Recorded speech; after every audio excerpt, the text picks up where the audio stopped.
Hello everyone, কেমন আছেন সবাই? আশা করি সবাই ভালো আছেন। দেখুন টেবিলে অনেকগুলো প্লেট সাজিয়ে ফেলেছি। আসলে আজকে রান্না করেছি আমরা কাচ্চি বিরিয়ানি। এটা গতদিন রাতের খাবার ছিল। তো আমার ঢাকা থেকে আমার বোন এসেছে, এই কারণেই আমরা সবাই বাসায় আছে, এই কারণেই আমরা বিরিয়ানিটা রান্না করেছি।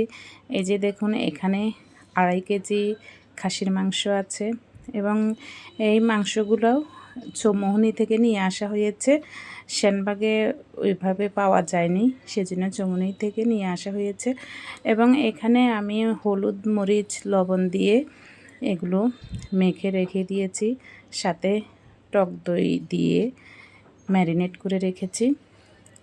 এরপরে পেঁয়াজ কুচি করে নেওয়ার জন্য পেঁয়াজগুলো নিতেছি। এরপরে পেঁয়াজ এবং বিভিন্ন ধরনের মশলা দিয়ে, মাংসের মশলাগুলো দিয়ে, সেগুলো দিয়েই আমরা সেগুলো ভালোভাবে মাখিয়ে নিচ্ছি। এবং এখানে আমরা ব্যবহার করেছি টুকটাক পেজ থেকে একটা শাহি গরম মশলার গুঁড়া, এবং এখানে বিভিন্ন ধরনের উপাদানগুলো দেওয়া আছে: সবুজ এলাচ, শাহি এলাচ, দারুচিনি, জায়ফল, জয়ত্রী, কাবাব চিনি, গোলমরিচ, শাহি সাদা মরিচ, স্টার অ্যানিস, লবঙ্গ, সাতজিরা, তেজপাতা, ধনিয়া, জিরা, মিষ্টি জিরা, পোস্তদানা এবং ভাজা জিরা সবগুলোই দেওয়া আছে। আর এদিকে আমার বোন কাচির জন্য আলু কেটে নিচ্ছে। আর এরই মধ্যে চুলায় আমরা বাসমতি চালটা আধা ঘন্টা ভিজিয়ে রেখেছি, এবং চালটাকে সিদ্ধ করে নেওয়ার জন্য হাঁড়িতে বিভিন্ন ধরনের মশলা ইউজ করা হচ্ছে ভাতের সাথে, সেগুলো সুগন্ধি হওয়ার জন্য। এখানে দেওয়া হয়েছে দারচিনি, এলাচ, জিরা এবং একটু তেল দেওয়া হয়েছে যাতে ভাতগুলো আঠা আঠা না হয়ে যায়, অর্থাৎ ঝরঝরে হয় সেজন্য। এবং এই বাসমতি রাইসগুলো আমরা আধা ঘন্টা জলে ভিজিয়ে রেখেছি, এরপরেই দিয়ে দেওয়া হয়েছে এবং নেড়ে দেওয়া হচ্ছে যাতে লেগে না যায় সেজন্য। এবং এগুলো 50% অথবা 60% সিদ্ধ হয়ে গেলেই আমরা সেগুলো নামিয়ে ফেলব। আর এদিকে কড়াইতে ঘি দেওয়া হচ্ছে আলুগুলো ভেজে নেওয়ার জন্য। আসলে কাচ্চির আলুগুলো খেতে যদি ভালো না লাগে, আসলে ভালোই লাগে না। কাচ্চির আলুতেই অসাধারণ মজা হয় যখন আমরা রেস্টুরেন্টে খেয়ে থাকি।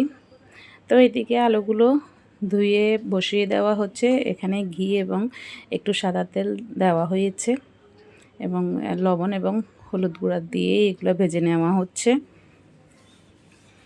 এই যে দেখুন।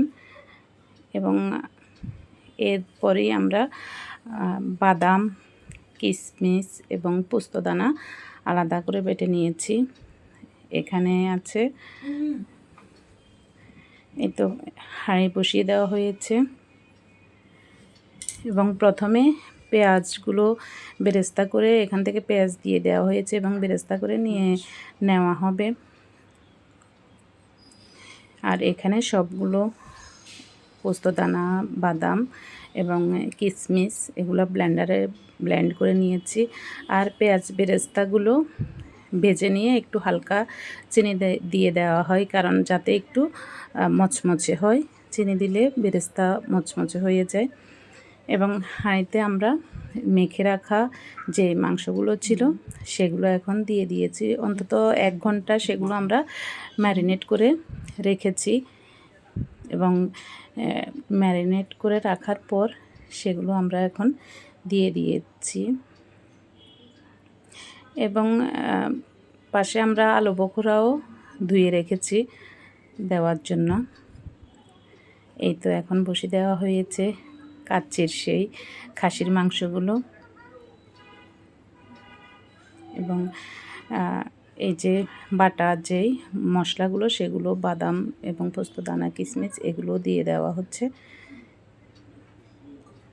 এবং কাচ্চি আসলে সবাই 1-2 জন বা 3-4 জনের জন্য রান্না করলে বা ওইভাবে রান্না করলে ওইভাবে একা একা নিজেরা খেতে অতটা আনন্দও হয় না। তো এখন দিয়ে দেওয়া হচ্ছে টমেটো সস, এবং আত্মীয় স্বজন আসলে এগুলো করলে আনন্দ করে খাওয়া যায়, খাওয়া হয়, আনন্দও হয়। সে কারণে বোন যখন এসেছে তখন আমার বোন কিন্তু আবার পারফেক্ট রাঁধুনি, খুব ভালো রান্না করতে পারে। তো চিন্তা করলাম আমার একার পক্ষে এই রান্না কখনোই সম্ভব না, যে কাচ্চি রান্না করতে যে ঝামেলা এবং একটা স্টেপের পর একটা স্টেপ ওইভাবেই করে নিতে হয়। তো সেই ক্ষেত্রে একার পক্ষে সম্ভব না। তো বোন এসেছে তখন বোনের সহযোগিতায় আমরা রান্না করেছি। এবং এই যে দেখুন মাংসগুলো খুব সুন্দর সিদ্ধ হয়ে যাচ্ছে এবং ঢেকে ঢেকে অনেকক্ষণ এগুলো কিন্তু কষানো হয়েছে। এরপরে দিয়ে দেওয়া হচ্ছে জাল করে নেওয়া লিকুইড দুধ, এবং এরপরে নেড়ে চেড়ে নেওয়া হচ্ছে, এবং আর একটু আমরা পানিও দিয়ে দিয়েছি, সাথে অ্যাড করে দিয়েছি। এই যে দেখুন কালারটা কিন্তু চেঞ্জ হয়ে গিয়েছে, এবং ভালোভাবে ঢেকে ঢেকে কিন্তু রান্না করা হয়েছে, যাতে মাংসটা সিদ্ধ হয়ে যায়। আসলে বাবুর্চিরা যেইভাবে দেয় সেভাবে আমরা দিই নাই, কারণ ওইভাবে দিতে গেলে যে মাংস যদি শক্ত থাকে সেজন্য। এরপরে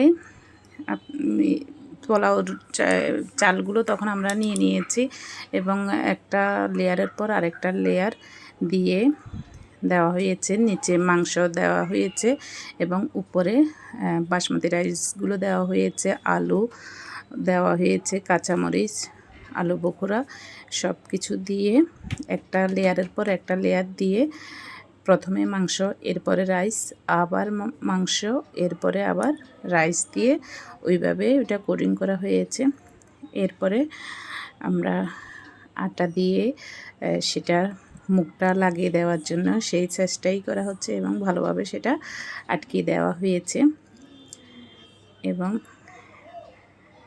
এই যে নামিয়ে নিচ্ছি, প্রায় 50 মিনিটের মতো আমরা একেবারে ডিম আছে কিন্তু সেটা চুলায় দমে রাখা হয়েছে। এবং এই তো আমাদের কাচ্চি রেডি হয়ে গিয়েছে। এখন আমরা ঢাকনাটা তোলার চেষ্টা করতেছি। এই যে দেখুন ঢাকনাটা তোলার চেষ্টা করছি, এবং খুব পারফেক্টলি দেখুন তৈরি হয়ে গিয়েছে আমাদের কাচ্চি। একেবারে কালার খুব সুন্দর এসেছে। আসলে আমরা কোনো ফুড কালার ব্যবহার করি নাই, এবং উপরে একটু একটু করে ঘি দেওয়া হয়েছিল তখনই, এবং কালার, গ্রান সব কিছু মিলিয়ে খুবই দেখতে খুবই ভালো লাগছে, এবং গ্রানে পুরো ঘরটা মোমো করতেছে। কাচ্চির গ্রানে ঘি দেওয়ার কারণে গ্রানটা আরও বেশি বেড়ে গেছে এবং ভালো এসেছে গ্রানটা। এবং আলুগুলো খুব ভালো হয়েছে দেখতে।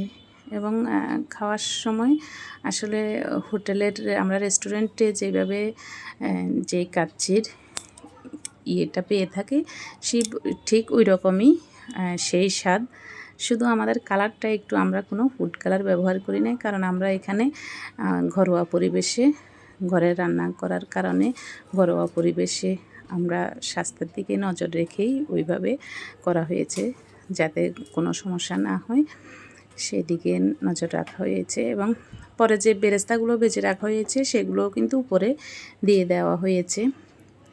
এই যে দেখুন এরপরে মিশিয়ে নেওয়া হচ্ছে, এবং এখনই প্লেটে সবার জন্য নিয়ে নেওয়া হবে।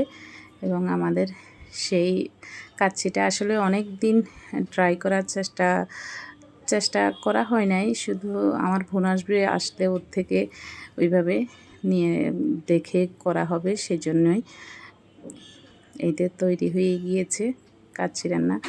ভয়ে থাকতাম যদি মাংসটা সিদ্ধ না হয় ভালোভাবে, সেজন্য একটু টেনশন ফিল হতো, কিন্তু না, মাংস খুব ভালোভাবে সিদ্ধ হয়েছে। এই তো খাওয়ার জন্য টেবিল প্রস্তুত, সবাই রেডি হয়ে গিয়েছে খাওয়ার জন্য। এবং আমাদের প্লেটও সব তৈরি হয়ে গিয়েছে এবং সাথে গাজর, লেবু এবং শসা দিয়ে দেওয়া হয়েছে, টমেটো সবগুলো দিয়ে দেওয়া হয়েছে। তো এতক্ষণ ধরে এই তো দেখুন মাংসটাও খুব ভালোভাবে সিদ্ধ হয়েছে, খুব ভালোভাবে সিদ্ধ হয়েছে মাংস এবং খেতে খুবই সুস্বাদু হয়েছে এবং সবাই খুব প্রশংসা করছে খেয়ে সবার কাছেই যে আমরা রেস্টুরেন্টে যেভাবে খাই সেই স্বাদটাই সবাই পেয়েছে ঘরোয়া পরিবেশে। ধন্যবাদ সবাইকে ভিডিওটি দেখার জন্য।